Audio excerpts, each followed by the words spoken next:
जय हिंद दोस्तों। आप सभी को मालूम है कि ग्रुप डी से रिलेटेड एक वीडियो हम आपके लिए लेके आते हैं और यहाँ पे आज की जो चर्चा करेंगे, इस रेल मंत्री ने जैसा खेल किया है करोड़ों स्टूडेंट के साथ, वह जितना जिम्मेदार ये रेल मंत्री है, लाखों सीट खाली है, लगभग 3 लाख सीट खाली है, फिर भी 1 लाख सीट देने में इसको बहुत ज़्यादा तकलीफ है। जितना खेल इसने अपने दिमाग से किया है, उससे ज़्यादा खेल कहीं आपके टीचर लोग कर रहे हैं, जो करोड़ों रुपए कमा रहे हैं और करोड़ों रुपए कमाने के बाद भी वो अपने स्टूडेंट के हितों के बारे में नहीं सोचते, वो अपनी बिलों में घुसे हैं। शुरुआत में तो बहुत सारे टीचर लोग सामने निकल के आए कि हाँ 10th वाले शामिल होंगे, ITI वाले शामिल होंगे, लेकिन उनका कहने का मतलब था, वो तभी खुश हो गए थे कि जब सारे के सारे लोग शामिल हो गए, क्योंकि उनकी दुकानदारी तो वहाँ पे अच्छे से चलेगी। दोस्तों, आज इस वीडियो में हम आपके जो कमेंट है ना, वो सबसे बाद में लेंगे, और जो केस गया है, किस आधार पे क्या जजमेंट आया है और क्या होने वाला है आगे, इसके बारे में हम चर्चा करेंगे। यहाँ पे आपके 3 सवालों का जवाब हम देने वाले हैं कि रेलवे ग्रुप डी की भर्ती पर क्या रोक लगा दी जाएगी या फिर ITI लागू होगा, क्या ग्रुप डी के पद बढ़ सकते हैं। तो ये सारी जानकारी इस वीडियो में मिलने वाली है। वीडियो में लास्ट तक जरूर बने रहिएगा। अगर समझ में आए हमारी बातों से, अगर आप सहमत हैं तो जरूर सपोर्ट करिएगा। नीचे कमेंट बॉक्स में अपनी राय जरूर लिख के भेजिएगा।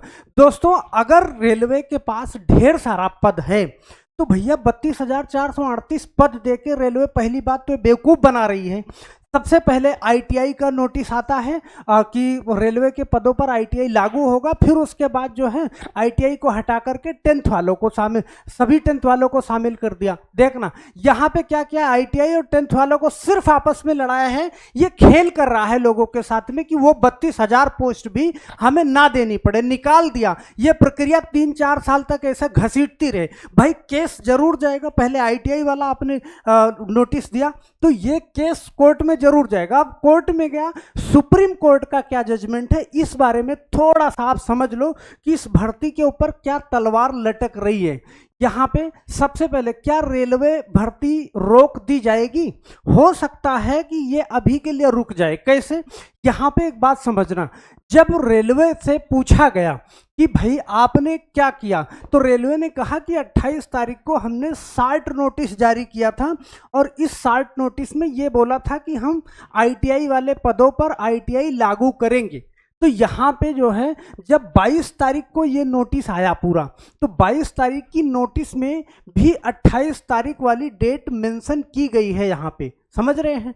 तो भाई सुप्रीम कोर्ट भी तो अपनी बातों को रखेगा। वो कहेगा कि जब 28 तारीख को आपने एक बार बता दिया कि उसमें जो है कौन कौन सी डिग्री शामिल होने वाली है, तो फिर 22 तारीख को आपने क्यों हटा दिया? अब ये मामला जो है, सही है, इसकी सुनवाई जो है मार्च में लगभग जो है 18 या 28 मार्च को होनी है। अब यहाँ पे क्या मामला फंसने वाला है, देखो, फार्म भी फिलअप हो गया है और फार्म भरने के बाद अब मैं आपको बता दूं कि किस तरीके से, अगर मान लीजिए ITI लागू हो जाता है ITI वाले पदों पर, सही है, और हम चाहते हैं कि भाई सबको अपना हक मिले, क्योंकि ITI वालों ने भी बहुत मेहनत करी, 2 साल की मेहनत करी। हम ये नहीं कहते 32,438 पद एज इट इज रहने दिया जाए, ITI वालों के लिए अलग से पद निकाल दिया जाए। अगर आप हमारी बातों से सहमत हैं तो बिल्कुल कमेंट बॉक्स में लिखना, क्योंकि दोनों लोगों का हित है। तो यहाँ पे अगर 1 लाख पद बढ़वाने की बात की जाए, तब ये मुद्दा सारा का सारा मेंटेन हो जाएगा। क्या ग्रुप डी के पद बढ़ सकते हैं? भैया ग्रुप डी के पद कैसे बढ़ेंगे? यहाँ तो सिर्फ झगड़ा इस बात का है कि ITI लागू हो और ITI ना लागू हो, तो ग्रुप डी के पद बढ़ने की तो बात ही नहीं है। वो नामी गिरामी टीचर जो हजारों करोड़ रुपए कमा रहे हैं, छात्रों के हितों के लिए एक सेकंड भी कोई फिजिकल आंदोलन के लिए नहीं आया। आपको मालूम है कि सिर्फ और सिर्फ अपनी बिल से ही चू पू करके वो बैठ जाते हैं, सिर्फ इसलिए क्योंकि उनकी दुकानदारी अच्छे से चल चुकी है। और यहाँ पे ध्यान देना, आपको इस तरीके का 60 नोटिस भी यहाँ पे निकाला जाता है। ये फ्रॉड कौन करवाता है 60 नोटिस का, कि 12 जून से पेपर है और 5 अगस्त तक। 12 जून से पेपर है का मतलब है कि हमारी दुकान सजी है, फटाफट से ये फर्जी नोटिस देख करके ना आप तुरंत वो कोर्स खरीद लो तत्काल, क्योंकि जो डेट है वो जल्दी आ गई है। तो ये फर्जी नोटिस निकलवाने का काम कौन करता है? ये सिर्फ और सिर्फ कोचिंग वाले ही करते हैं। ये फर्जी नोटिस अब 3-4 दिन से आप यूट्यूब पे देख रहे हो, प्रोपोगेंडा चल रहा है कि नोटिस हुई जारी, डेट आ गई। तो ये डेट आ गई, बस उन्हीं बड़े लोगों, बड़ी कोचिंग वालों का काम है जिनका कोर्स रेडी है। आप जाकर के फटाफट से लाखों की संख्या में, आप करोड़ों की संख्या में फटाफट से जाकर के उनका कोर्स खरीद लो, उनकी दुकानदारी चल जाए, उससे मतलब नहीं है। यहाँ पे छात्रों के हितों की तो कोई बात ही नहीं है। 1 लाख पद बढ़ाने के लिए अगर आप एक बार मेहनत करते, रोड पे उतरते, आपके पास जनादेश है, आप एक बार बोलेंगे तो 1000, 2000, लाखों की संख्या में बच्चे खड़े होके उतर जाएंगे। और संविधान में भी ये हक दिया गया है कि शांति के साथ अपनी मांगों को रख सकते हैं, आप धरना प्रदर्शन कर सकते हैं, लेकिन कोई भी एक बार भी इस बात के लिए आगे निकल के नहीं आ रहा है। भैया आप क्या चाहते हो? आपका ये उद्धार हो जाएगा कि आईटीआई लागू हो जाए या नहीं हो जाए? आईटीआई लागू हो भी जाएगा तो कौन सा कद्दू में तीर मार लोगे, और नहीं भी होगा तो कौन सा तीर मार लोगे? जाने तो उसमें सिर्फ 32,000 लोग ही हैं, करोड़ों लोगों ने फार्म भरा है, 1.5 करोड़ से ऊपर संख्या पहुंचने का अनुमान है। तो आप क्या समझ रहे हो? आखिर लड़ाई किस बात की होनी चाहिए? लड़ाई इस बात की होनी चाहिए कि 1 लाख पद हों।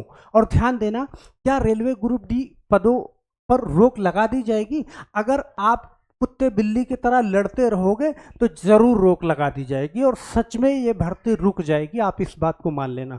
अगर भर्ती रुक जाएगी तो फिर ये भर्ती लटक जाएगी। ये भारत है भैया, भारत में एक बार भर्ती आती है तो लगभग 5 सालों तक ये प्रक्रिया चलती है। आप जानते हैं 2019 में ग्रुप डी की भर्ती आई थी, और वो जाकर के 2023 में 4-5 साल बाद क्लियर हुई। बीच में कोरोना आया, तो बस खाली एक महज सिर्फ एक बहाना चाहिए अटकाने का। बहाने से इसको अटका देंगे और कोई मतलब नहीं है। प्राइवेटाइजेशन आप जानते हो किस हद तक होते जा रहा है। सरकार हमेशा, सरकार और सुप्रीम कोर्ट, आपको लग रहा होगा सुप्रीम कोर्ट क्या है, तो भैया सुप्रीम कोर्ट में भी तो सरकार के लोग ही बैठे हैं ना, उनको जैसा चाहेगा वैसा ही घुमा देंगे। वो बात समझ रहे हो? बस मेन उद्देश्य है सरकार का इस भर्ती को रोक देना कैसे भी करके। 32,000 लोग भी नौकरी नहीं पाने चाहिए। यहाँ पे 1 लाख पदों के लिए अगर लड़ाई होती तो मेरे ख्याल से ज़्यादा अच्छा होता। इसमें सभी के हितों की रक्षा हो जाती। अब हम थोड़ी सी बात कर ले, अब इस बात से हमारी क्या चाहते हो आप? थोड़ा सा हमारी आवाज को बुलंद करते ना तो उन लोगों के कानों तक जाती जो वहां पे गद्दी पे बैठे राज कर रहे हैं। थोड़ा सा उनको लगता कि हाँ यार, इस व्यक्ति के बातों में थोड़ी सी सच्चाई है, तो वो उतर के आते उस गद्दी से। तो हमें आशा है कि आप हमारी बातों को बुलंद जरूर करेंगे, एक बार कमेंट जरूर करेंगे कि लड़ाई किस बात पे होनी चाहिए, आईटीआई बनाम 10th या फिर 1 लाख पद के लिए। तो मेरे दोस्त कमेंट जरूर करिएगा, हो सके तो इस वीडियो को एक बार शेयर जरूर कर दीजिएगा, अगर पसंद आए तो लाइक कर दीजिएगा।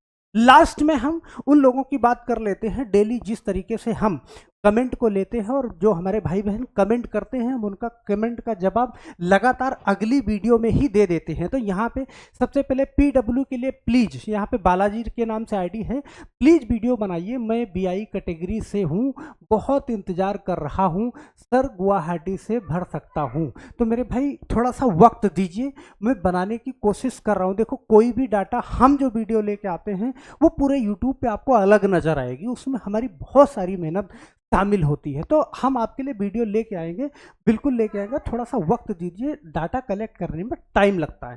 सर जी जब हमने हाई स्कूल किया था तो मार्कशीट और सर्टिफिकेट अलग अलग होते थे, तो मार्कशीट में जो सीरियल नंबर है वही डाल दिया है, तो हमने सही किया है या गलत? ये बात है राणा सिंह जी की। और यहाँ पे एक आईडी है कि मार्कशीट में सीरियल नंबर है, मूल प्रमाण पत्र में सीरियल नंबर है, तो मूल प्रमाण पत्र वाला सीरियल नंबर डाल दिया है, इसमें कुछ होगा कि नहीं? तो आप बिल्कुल परेशान ना होइए अगर आपने मार्कशीट वाला नंबर डाला है या सीरियल नंबर वाला डाला है, सही है। आप डीबी के समय ऐसा तो है नहीं कि मार्कशीट घर पे रख के जाएंगे और मूल प्रमाण पत्र लेके जाएंगे, आपके पास वो नंबर होना चाहिए। बेफिक्र रहिए, आप बिना टेंशन के रहिए, दोनों जब डीबी होगा तो आप उन दोनों चीज को साथ में लेके जाइएगा बस। और यहाँ पे सर आरटीआई का डाटा कब तक आ जाएगा किस जोन से कितना फार्म भरा गया है।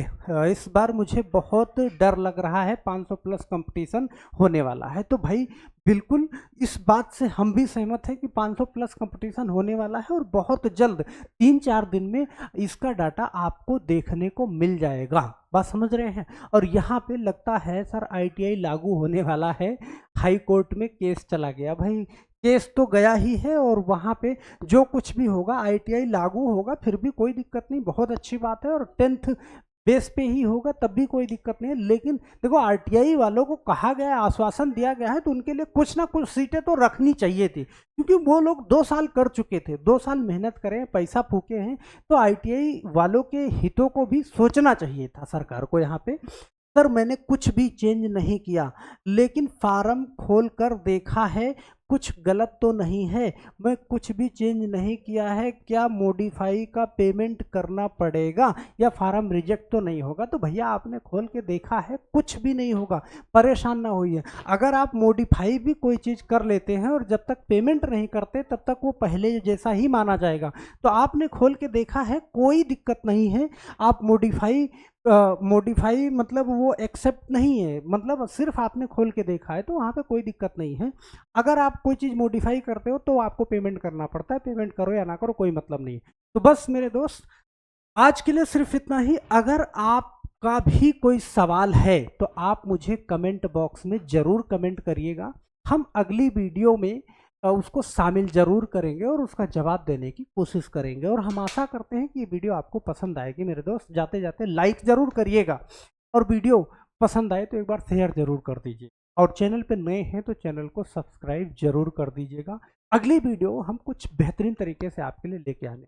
तो बस आज के लिए इतना ही, फिर मिलते हैं हम नेक्स्ट वीडियो में। तब तक के लिए आप सभी लोगों का बहुत बहुत धन्यवाद। जय हिंद।